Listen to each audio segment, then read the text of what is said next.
بسم اللہ الرحمن الرحیم۔ شروع اللہ کے نام سے جو بڑا مہربان اور نہایت رحم والا ہے۔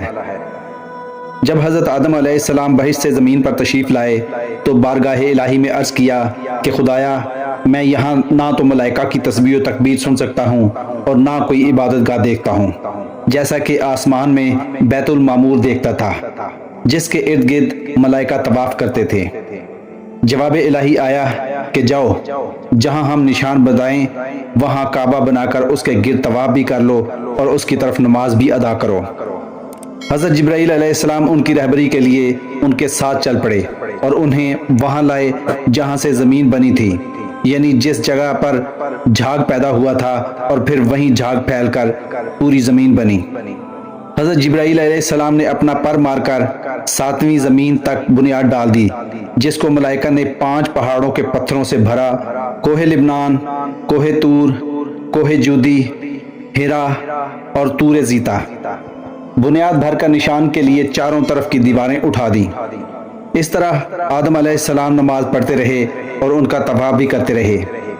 طوفان نوح تک کعبہ اسی حالت میں رہا۔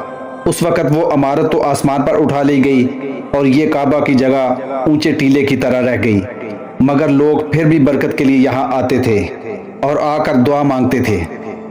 پھر حضرت ابراہیم علیہ السلام کے زمانے تک کعبہ اسی حالت میں رہا۔ جب حضرت اسماعیل اور حاجرہ اس میدان میں آ کر ٹھہرے اور ان کی وجہ سے یہاں کچھ آبادی ہو گئی، تب حضرت حاجرہ کے انتقال کے بعد حضرت ابراہیم علیہ السلام کو حکم ہوا کہ اسماعیل کو ساتھ لے کر یہاں عمارت کعبہ بنائیں۔ اس کی نشانی اس طرح فرمائی کہ ایک بادل کا ٹکڑا بھیجا گیا تاکہ اس کے سائے سے کعبہ کی حد مقرر کر لی جائے۔ حضرت جبرائیل علیہ السلام نے اس سایہ کی مقدار خط کھینچا اور ابراہیم علیہ السلام نے اس خط پر زمین یہاں تک کھودی کہ بنیاد آدم نمودار ہو گئی اور اس بنیاد پر عمارت بنائی۔ اس کی بلندی 9 ہاتھ اور رکن اسود سے رکن شامی تک کی دیوار 33 ہاتھ اور رکن شامی سے رکن غربی تک کی دیوار 22 ہاتھ اور رکن غربی سے رکن یمانی تک 31 ہاتھ، رکن یمانی سے پھر رکن اسود تک 20 ہاتھ، لہٰذا اس وقت یہ کعبہ مستطیل کی شکل میں تھا۔ حضرت ابراہیم علیہ السلام نے خانہ کعبہ کے اندر ایک طغار سا بنایا تھا جو مثل خزانہ کے تھا کہ کعبہ کے لیے جو کچھ نظر تحفے میں آئیں اس میں رکھے جائیں گے۔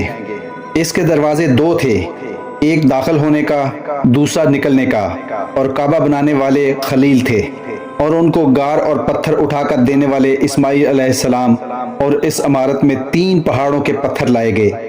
ابراہیم علیہ السلام سے پہلے کسی نے یہاں عمارت نہ بنائی تھی، مگر آپ کے بعد کئی دفعہ اس کی تعمیر و مرمت ہوئی اور اس میں حالات کی وجہ سے کچھ تبدیلیاں بھی ہوئیں۔